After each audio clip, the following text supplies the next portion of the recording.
As far as leadership's concerned, what do you think separates the good ones from the great ones? People who truly care about people tend to make good leaders because it's a compromise. It's a joint effort between two people. One of the hard things about being a boss is probably getting feedback, accepting it, but also getting good quality feedback from the people below you to understand how they like to operate or work with somebody.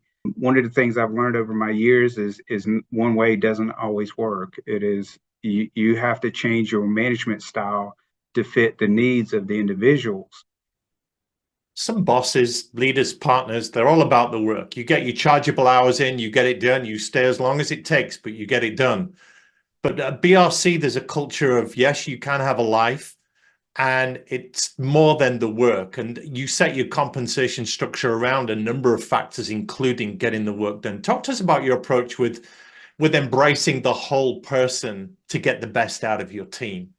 Each person has their unique style, and you need to identify the strengths and weaknesses of those individuals.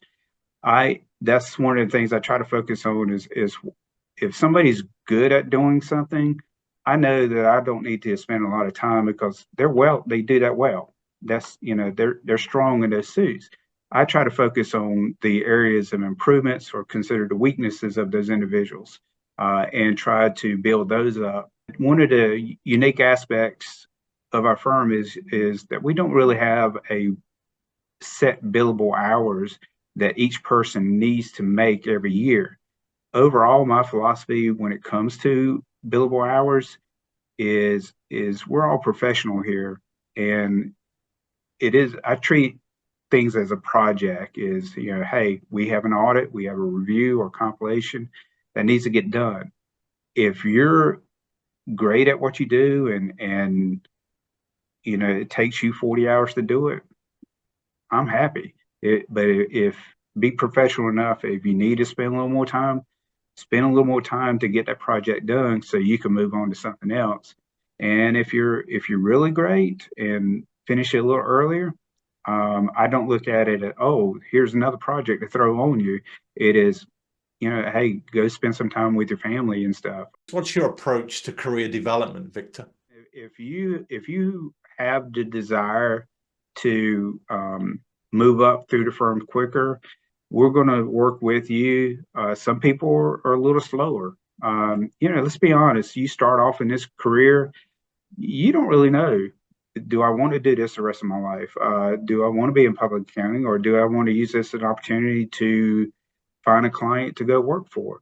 Um, we've had a lot of people that start off working in audits and felt like, hey, audit's not where I want to be, and they switch over to tax or vice versa. So each person is unique. Now, what I try to instill with my group, the people I work with, is the individuals within, you have the partners, you have the managers, you have the supervisors, the in charges, and the staff. And we're like a chain. And there's always, the saying is the weakest link in the chain is where things will break down or falter.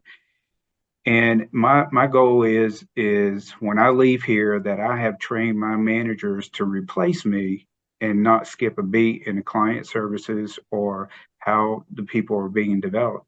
I expect my managers to train their in charges or supervisors to replace them, and vice versa. The supervisors, the in charges, to train the staff to replace them. So there's always a strong link in the chain in the services that we provide to our client.